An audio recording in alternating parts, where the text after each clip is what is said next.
माँ के आंचल से हाथ पोंछने की मेरी बचपन की आदत थी। इस आदत को लेकर पिताजी हमेशा टोकते थे, लेकिन ऐसा करने पर माँ का चेहरा ममता से भर उठता। दिक्कत तो तब होती थी जब नौकरी के लिए परीक्षा देने के लिए बाहर जाता या कभी किसी अन्य काम से। खाना खाने के बाद जब नैपकिन मिलता तो माँ का पल्लू याद आ जाता। ऐसा लगता कि या तो पेट नहीं भरा या खाना ही ठीक नहीं था। कई दिनों के बाद जब बाहर से घर आता तो माँ खाना परोसती और खाने के बाद नैपकिन मांगता। तो माँ को लगता कि उनका बेटा बदल गया है, अपनी माँ से पहले जैसा प्रेम नहीं करता। माँ को लगता कि मुझे बाहर की हवा लग गई है। जब माँ देखती कि मैंने खाना खा लिया है तो मेरे पास आकर खड़ी हो जाती और अपना पल्लू मेरे हाथ में थमा देती। मुझे अच्छा लगता। जब मैं कभी कभार भूल जाता तो माँ कहती कि बाहर जाकर तुम्हें क्या हो जाता है, अपनी माँ का पल्लू भी याद नहीं रहता। मैं तुम्हें कभी बाहर नहीं जाने दूंगी। माँ के पल्लू से मेरा विशेष लगाव प्रेम अपनत्व था। यह मेरी दिनचर्या का हिस्सा था। माँ के न रहने पर भी मुझे खाने के बाद माँ की याद आती थी। कितनी अच्छी और प्यारी थी मेरी माँ। माँ ने कभी ना सोचा और ना ही मैंने कि माँ की साड़ी खराब होती है। यही आदत शादी के बाद भी बनी रही। शादी के बाद पत्नी ने खाना परोसा। भोजन करने के बाद जैसे ही वह नैपकिन लेने के लिए उठी, मैंने अपनी आदत के अनुसार उसके पल्लू से हाथ पोंछ लिए। पहले तो पत्नी ने कहा, यह क्या है? मैंने कहा, बचपन की आदत। अब आप बच्चे नहीं रहे। पत्नी ने कुछ झुंझलाते और समझाते हुए कहा, आप शादीशुदा हैं। जिस काम के लिए नैपकिन है उस काम के लिए मेरी कीमती साड़ी खराब करने की क्या ज़रूरत है? फिर यह कोई अच्छी आदत नहीं है। बुरी आदत कभी भी सुधारी जा सकती है। पत्नी के उपदेश से बचने के लिए मैंने सॉरी कहा। पत्नी ने नैपकिन लाकर दिया। मुझे बरबस सी माँ याद आ गई। मेरी आंखें भर आई। कहाँ तो मेरी माँ ने कभी अपनी महंगी से महंगी साड़ियों की परवाह नहीं की। माँ की हर साड़ी के छोर पर मेरे हाथ मुंह पोंछने के निशान लगे होते, लेकिन जब तक मैं माँ के पल्लू से हाथ नहीं पोंछ लेता, मेरा भोजन करना पूर्ण नहीं होता। और माँ का भोजन करवाना। मेरी माँ को भी अलग से लाड दिखाने की ज़रूरत नहीं पड़ी और ना मुझे कभी माँ की ममता का यशोगान करने की। मेरे और माँ के मध्य यह क्रिया हमारे प्रेम को सार्थक कर देती। ऐसी बहुत सी बातें और आदतें हैं, लेकिन उम्र बढ़ने के साथ बहुत सी चीज़ें, बातें, क्रियाकलाप छूट जाते हैं। लेकिन माँ के पल्लू वाली यह बात अब आदत में आ चुकी थी। पत्नी ने जब प्यार से खाना परोसा तो माँ ही लगी, लेकिन हाथ पोंछने के लिए पत्नी के पल्लू का इस्तेमाल करने पर जब पत्नी ने टोका, समझाया तो समझ में आया कि नहीं, यह पत्नी ही है। पत्नी जो पति की बुरी आदतों को छुड़ाती है और पति के सुधरने पर गर्व करती है। मुझे भी लगा कि जिस काम के लिए नैपकिन बना है उसके लिए पत्नी की कीमती साड़ी क्यों खराब करें।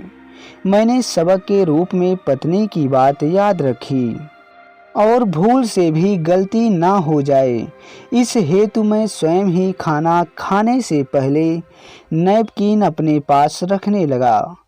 तनु संपन्न परिवार से थी, पढ़ी लिखी आधुनिक महिला। वह जानती थी कि परिवार को खुश कैसे रखा जाता है, एक पत्नी का क्या दायित्व होता है। लेकिन कुछ समय से वह नारी शक्ति संगठन की सदस्य बनने से कुछ आक्रामक स्वभाव की हो गई थी। हर बात में वह यह जरूर देखती कि उसकी महिला होने के आत्मसम्मान पर चोट तो नहीं पड़ रही है। उसका किसी भी तरह से शोषण तो नहीं हो रहा है, उसके अधिकारों का हनन तो नहीं हो रहा है। कर्तव्य केवल उसके लिए नहीं है, पति के भी हैं। पति जो पुरुष भी है, शादी के 1-2 वर्ष तक तो बहुत अच्छी पत्नी रही। हर काम दौड़ दौड़ कर खुशी खुशी किए, सबसे मिलना जुलना, हंसकर बोलना, सबका ध्यान रखना। लेकिन संगठन की सदस्य बनकर अब वह बात बात में रोक टोक बहस करने लगी। पतिदेव चुपचाप रहने लगे। एक बार उसने देख लिया कि पति उनसे छिपकर एक पेटी में से कुछ निकालते हैं, फिर रखकर ताला बंद कर देते हैं और चाबी ना जाने कहाँ छिपा कर रख देते हैं। तनु के मन में शक का कीड़ा कुलबुलाने लगा। पहले उसने सोचा कि पति से पूछे, फिर यह सोचकर चुप हो गई कि कहीं पूछने से पति सतर्क ना हो जाए। छिपकर पता लगाना ही उचित होगा। उसने संगठन की अध्यक्षा को यह बात बताई तो उसने कहा, इन मर्दों का कोई ठिकाना नहीं, हो सकता है कि किसी अन्य स्त्री का कोई चक्कर हो। कहीं उस पेटी में पहली पत्नी तो नहीं? तुमने पूरी जानकारी लेकर शादी की थी ना? ऐसा तो नहीं कि पहली स्त्री से तलाक हो गया हो या ना रही हो। तुमसे दूसरी शादी, कुछ भी हो सकता है। नहीं दीदी, मेरे घर वालों ने पूरी छानबीन की थी, वे ऐसा नहीं कर सकते। इतनी बड़ी बात छिप भी कैसे सकती है? तनु ने उदास होकर कहा। उसके चेहरे पर उदासी की घटाएं छा गई। फिर तो पक्का किसी लड़की के साथ अफेयर होगा। अध्यक्षा ने कहा, तुम पता करो ऑफिस की कोई महिला है या कॉलोनी की। एक बार पता चल जाए तो ईंट से ईंट बजा देंगे। तुम चिंता मत करो, संगठन तुम्हारे साथ है। तुम्हें न केवल तलाक दिलवाएंगे बल्कि लंबा चौड़ा हर्जा खर्चा और साथ में उस आदमी को जेल भी भिजवाएंगे। उसके खिलाफ मोर्चा निकालेंगे। कहीं मुंह दिखाने के काबिल नहीं रहेगा। उनके चेहरे से झलक रहा था मानो किसी खूंखार भूखी शेरनी को कोई शिकार मिल गया हो। लेकिन दीदी, मेरा घर, मेरा पति, मेरा परिवार, मेरा जीवन। तनु ने सब कुछ लूट जाने के भाव से कहा। कहते हुए उसकी आंखों में आंसू आ गए।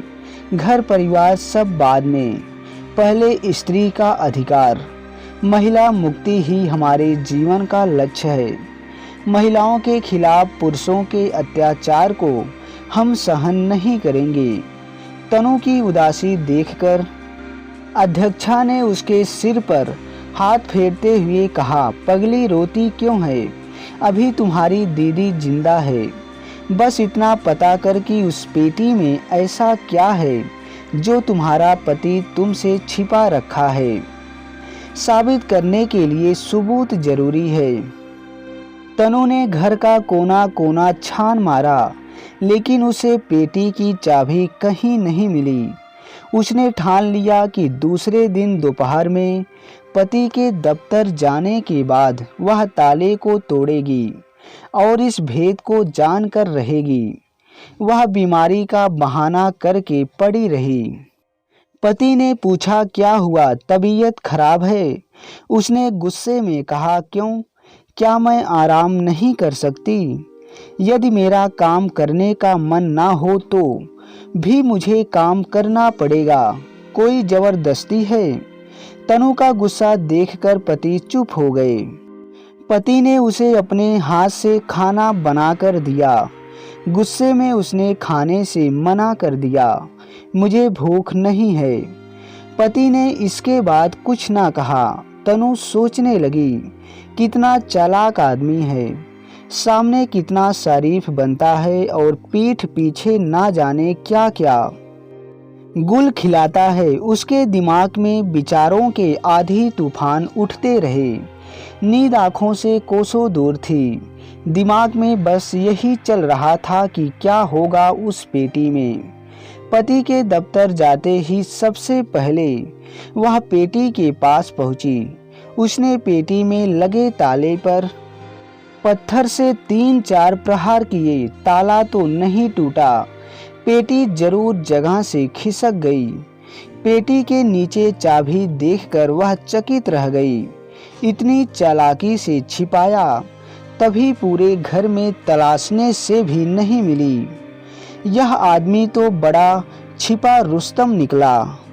उसने झट से ताला खोला। उसमें एक पुरानी सी लेकिन चमकदार साड़ी निकली। कोई आ ना जाए, कोई देख ना ले, इस कारण उसने साड़ी को ज्यों का त्यों उठाकर एक थैले में भर लिया। साड़ी ना इस्त्री की हुई थी, ना ही तह के रखी हुई थी।